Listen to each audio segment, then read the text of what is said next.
Saint-Hyacinthe Technopole vous invite à profiter de la saison estivale de la grande région de Saint-Hyacinthe. Pour des idées d'escapade ou pour planifier l'accueil de vos parents et amis, consultez le tourismesainthyacinthe.qc.ca ou rendez-vous au bureau d'information touristique. En tant que Rendez-vous au bureau d'information touristique. plaisir d'appuyer l'émission Sortie Mascoutaine qui met en valeur notre grande région.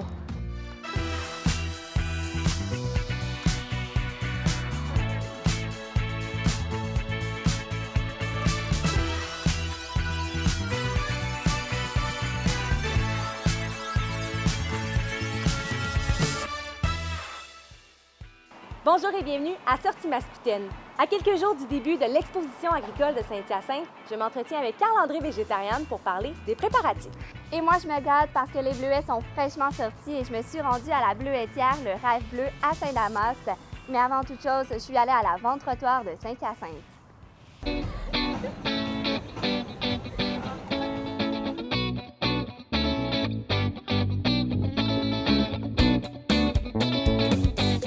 Avec Marie-Pierre Leboeuf, la très pétillante Marie-Claude et Simon Cusson. On dit que c'est la plus grande vente-trottoir au Québec. Pourquoi? Écoutez, l'objectif de ça, c'était de devenir la plus grande. Alors, ce qu'on a fait, c'est qu'on s'est réunis ensemble avec les Galeries Saint-Hyacinthe, le centre-ville, le M Rendez-vous Marchand et la périphérie. Et puis, on s'est dit, bien, on va mettre les dates en même temps et on va également mettre notre budget publicitaire également tous ensemble. Alors, ce que ça l'a fait, c'est que ça l'a fait la plus grande vente-trottoir, puis on peut l'annoncer à grandeur de la grande Montérégie jusqu'à Montréal. Est-ce que vous avez vu une différence sur l'achalandage? Aucunement. Moi, je ne vois aucunement. La seule chose que je peux peut-être percevoir, par exemple, c'est que les gens viennent de l'extérieur et sont informés et descendent. Alors là, aujourd'hui, c'est plus les gens de Saint-Hyacinthe. On parle du mercredi. Mais lorsqu'on arrive le jeudi, vendredi, les samedis, dimanches, c'est les gens de l'extérieur qui viennent faire un tour parce qu'ils ont été informés. Alors, on est gagnant, tout le monde est gagnant.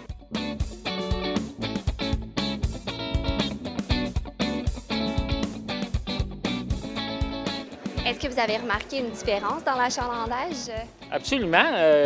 Ça a été un succès à date. Là, on espère cette année aussi. Ce sera la même chose, mais ça a été un grand succès durant les 2 dernières années. On a beaucoup de gens de l'extérieur. Donc, c'est le fun pour nous autres parce que ça nous amène une nouvelle clientèle aussi.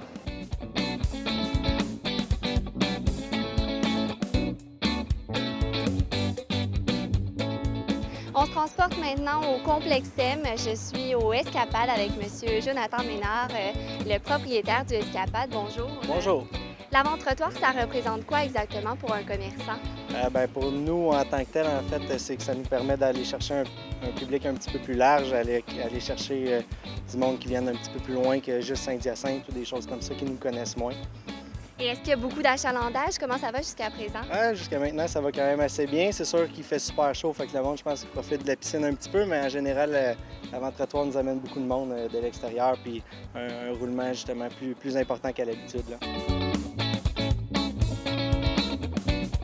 Est-ce que ce sont tous les commerçants qui participent à la vente-trottoir? Écoutez, en majorité, tout le monde participe à la fête. Sur la rue des Cascades, c'est toujours un petit peu plus fort parce que les gens arpentent principalement la rue des Cascades. Mais il y a d'autres petites rues transversales et parallèles qui participent également à la fête. Puis ils font beaucoup de belles aubaines et font de bonnes affaires. Mais est-ce que ça a des impacts indirects sur les commerçants qui ne participent pas? Par exemple, les bars, les restaurants? Moi, je pense que tout le monde tire profit de la vente-trottoir.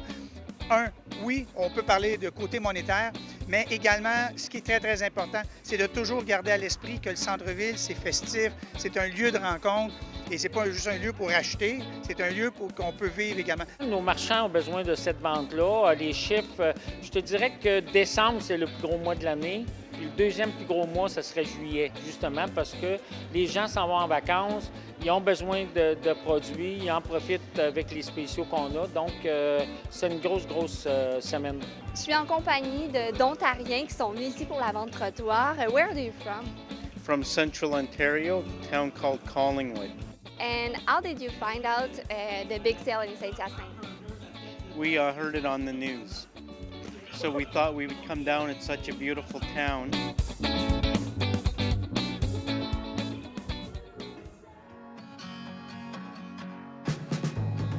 Donc, on est présentement dans le studio où sont enregistrées les voix de l'exposition agricole de Saint-Hyacinthe. Et je suis présentement en compagnie de Carl-André Végétarienne. Bonjour. Bonjour. Alors tout d'abord, qu'est-ce que vous allez faire ici ce soir? Alors ce soir, donc, on va enregistrer les voix, autant les voix de ma fille, Alicia, qui fait des petites présentations dans différentes annonces, que la voix de Sarah Gariepi, qui va être l'animatrice principale qu'on va entendre dans les annonces, autant les annonces radio que les annonces télé. Donc c'est le multifestival qu'on essaie de résumer en quelques secondes.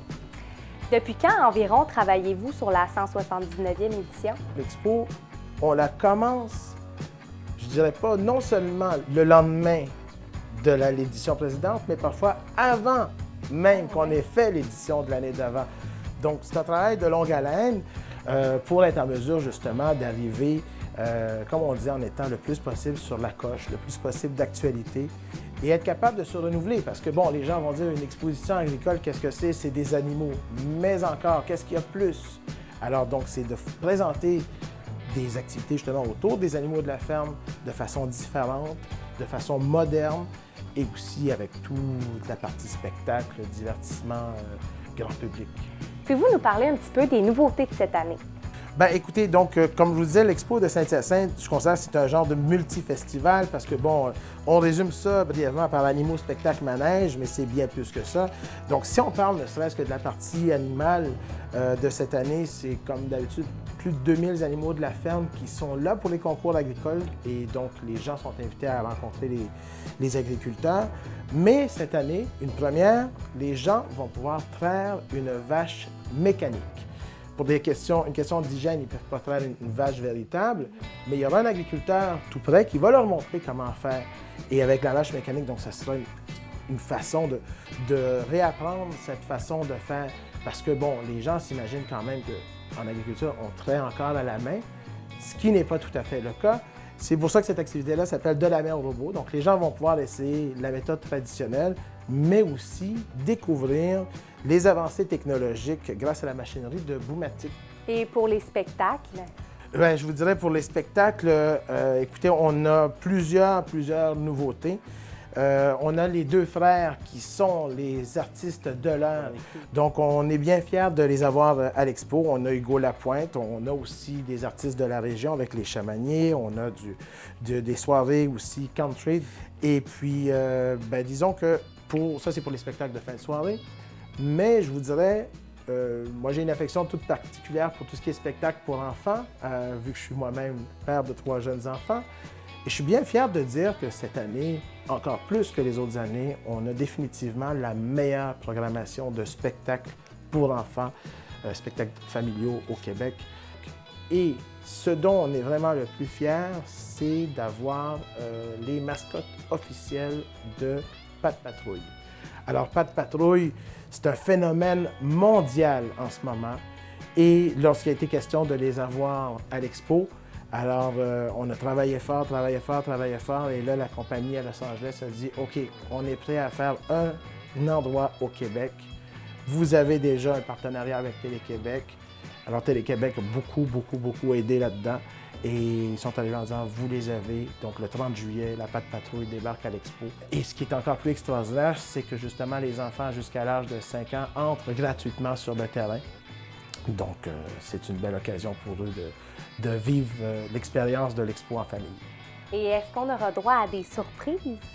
On aura droit à beaucoup de surprises parce que, entre autres, il est question de rendre justement les manèges gratuits pour les enfants de moins de 5 ans, ce qui est une première à l'Expo, donc on est bien content de ça.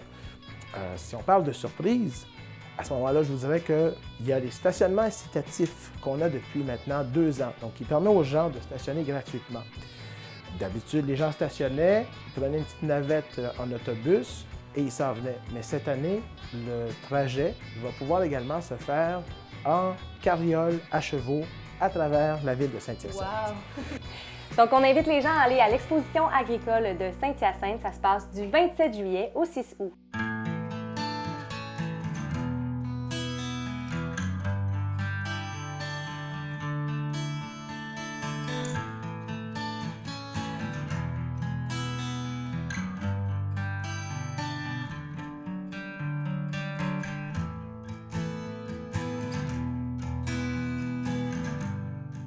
Cette semaine, comme suggestion de sortie, il y a d'abord les matinées gourmandes qui sont de passage à Saint-Valérien. Et justement, si vous êtes à Saint-Valérien, c'est l'excellente opportunité de profiter de la table champêtre de la ferme du site d'hébergement de la Rabouillère qui est entièrement dédié à l'agrotourisme. Et il y a l'événement incontournable à Saint-Hyacinthe. Et oui, je parle de l'exposition agricole de Saint-Hyacinthe qui débute cette semaine et qui sera du 27 juillet au 6 août. Il y a les Beaux Mardis de Casimir qui accueillent cette semaine Ariane Moffat au plus grand plaisir des spectateurs. Et c'est toujours le temps de l'autocueillette. On a plusieurs bons producteurs ici dans la région. On vous invite à aller faire un tour chez l'un d'eux. Cette semaine, c'est la tomate qui est en vedette. Et finalement, comme vous le voyez, on est au Doulé de Saint-Hyacinthe. Et je vous invite à faire comme nous et à vous informer sur toutes les activités qui ont lieu au cours de l'été sur la page Facebook du Doulé Saint-Hyacinthe. Cheers! Un des petits plaisirs de l'été, c'est de pouvoir cueillir des bons fruits frais du Québec de producteurs locaux. Et donc, avec l'arrivée des bleuets, j'ai pas pu m'empêcher de venir découvrir la bleuetière Le Rêve Bleu à Saint-Damas.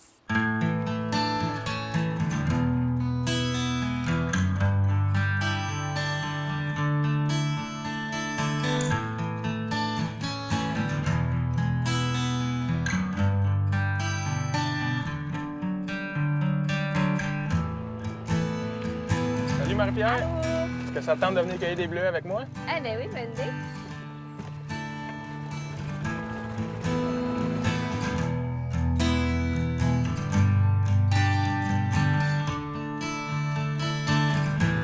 Toi, Raphaël, ça fait combien de temps que tu es là-dedans? En fait, je pourrais dire que je suis presque né là-dedans, étant donné que c'est mon père qui a parti la bleuetière là, en 1986. Donc, c'est une relève familiale. Vous Ouais. avez commencé en 1986. À l'époque, est-ce que vous étiez les premiers dans la région? En fait, mon père a été un des premiers à implanter des bleuets à Montérégie. Et qu'est-ce qui, selon toi, distingue le Rêve Bleu des autres bleuetières?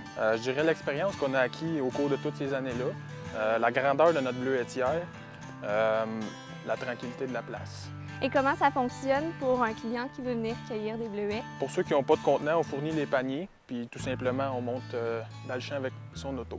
Et justement, est-ce qu'on va cueillir? Oui, on va prendre cette rangée.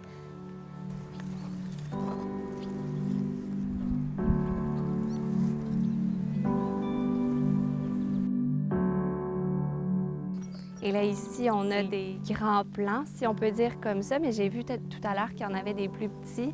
Oui, on fait des tests de nouvelles variétés et en fait, c'est un agrandissement de la production aussi, là, des nouvelles plantations. Il y a combien de variétés de bleuets? On a environ une dizaine de variétés, mais il en existe beaucoup plus que ça. Est-ce que vous avez des produits dérivés des bleuets? On a plusieurs produits dérivés. On fait des tartes, des muffins, puis des produits alcoolisés également. Et ces produits-là sont vendus où? Sont disponibles au kiosque ici à la ferme là, quand on vient faire l'autocueillette. Et là, je me demandais, est-ce que la température, ça a beaucoup influé sur la date de sortie des bleuets? Étant donné qu'on a eu un printemps plutôt tardif, ça a influencé là, à peu près de 7 jours là, la date de sortie des bleuets. C'est quoi la température idéale pour la production de bleuets? Ça prend de la chaleur, puis il faut pas qu'il y ait un manque d'eau dans le fond.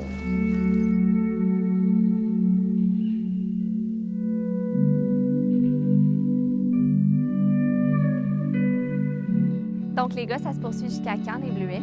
Jusqu'au 14 août. D'ici jusqu'à là, on est ouvert 7 jours sur 7, excepté quand il mouille. Donc, on invite les gens à venir en grand nombre ici à la bleuetière Le Rêve Bleu à Saint-Damas. Merci, les gars. Ça fait plaisir.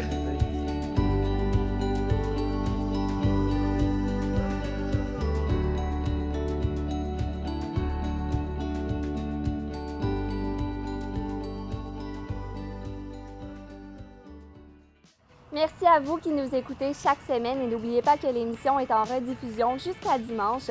Vous pouvez également retrouver l'intégrale de l'émission sur la page Facebook de CL Productions. La semaine prochaine, Marie-Pierre visite les matinées gourmandes et de mon côté, je rencontre le maire de Saint-Hyacinthe, M. Claude Corbeil. Manquez pas ça!